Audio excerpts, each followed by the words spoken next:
Hey guys, it's your girl Sage. I hope you're having a wonderful day or night whenever this video finds you. I'm here with the daily reading, and for today we have Daniel chapter 8, Vision of a Ram and a Goat.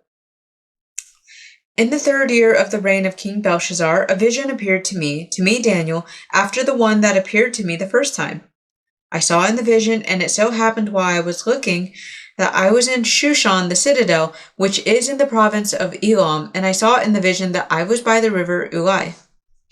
Then I lifted my eyes and saw, and there, standing beside the river, was a ram which had 2 horns, and the 2 horns were high, but one was higher than the other, and the higher one came up last.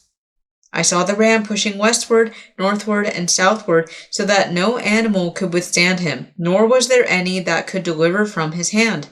But he did according to his will and became great.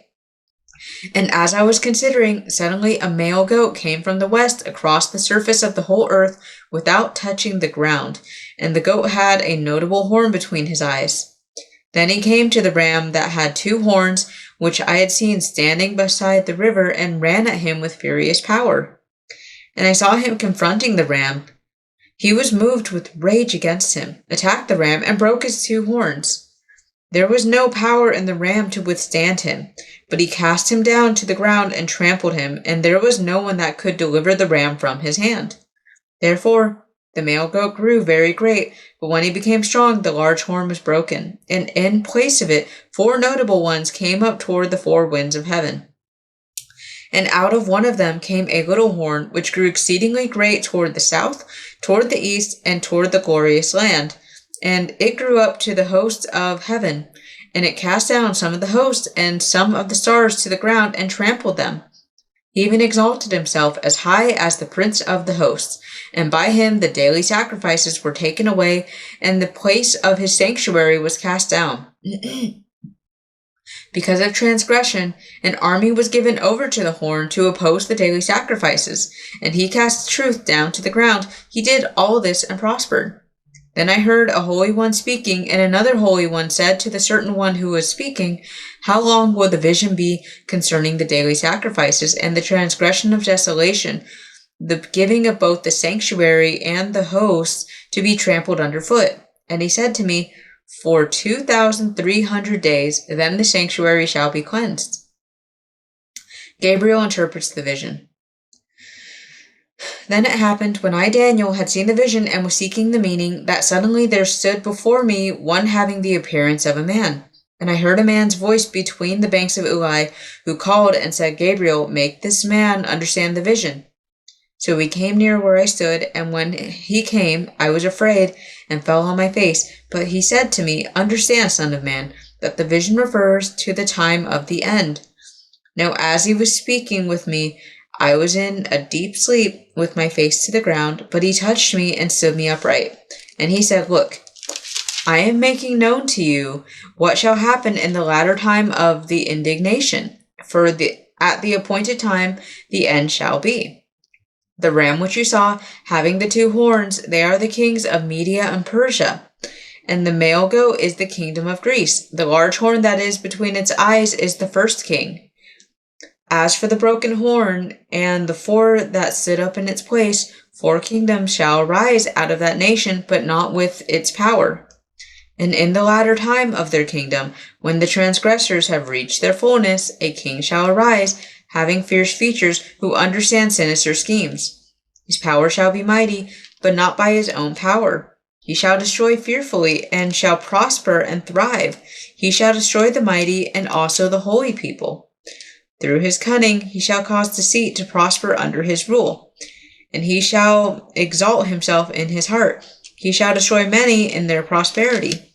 He shall even rise against the prince of princes, but he shall be broken without human means.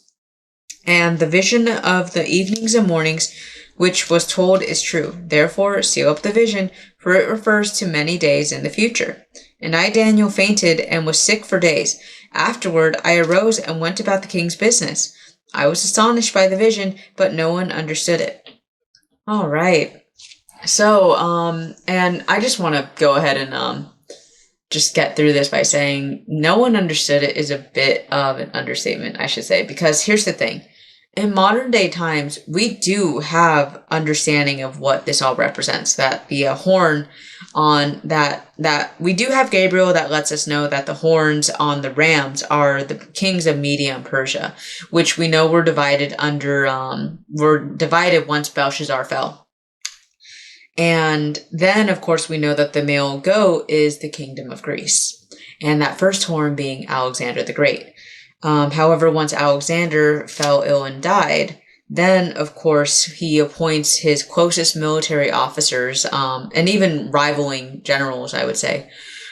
He appoints them different areas in Greece to rule over. And unfortunately, because of their division, they aren't as powerful as Alexander. I guess I should say unfortunately for them, not for us. But anyways, and it's through them that I have them written right here, by the way. Ptolemy, Cassander, Seleucus, and Lysimachus. Through Seleucus is when the Helliant rule starts to come in. The Helliant rule just being, worshipping of multiple deities and the art culture that came with it. As we know, the angel without the head, all these sorts of things that God specifically told us not to create in the Ten Commandments. Thou shalt have no graven images. But anyways, and through this nation in particular, through Seleucus, we have Antiochus Epiphanes. I'm really hoping I said that right. If I didn't, I do apologize to your ears. But I do also have the tendency to mispronounce things a lot. I do really apologize for that.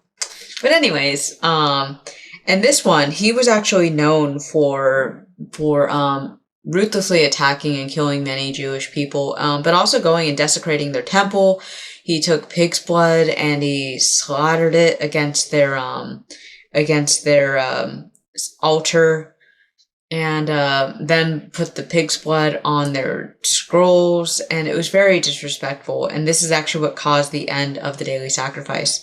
And this continued on until, of course, Jesus came through. But I'm only speaking on that because I gotta be honest with you guys, I have reread the chapter over and over and over and over again. Really just trying to make sure that I understand it properly to be able to speak to you on it. Because I'll be honest with you.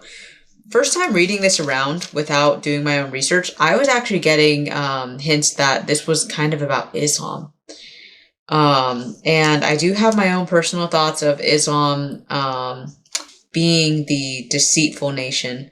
But I'm not going to get into that in this video. I could always make another video on my thoughts of Islam, but I also have to confess, I don't know too much about it to feel comfortable speaking on it.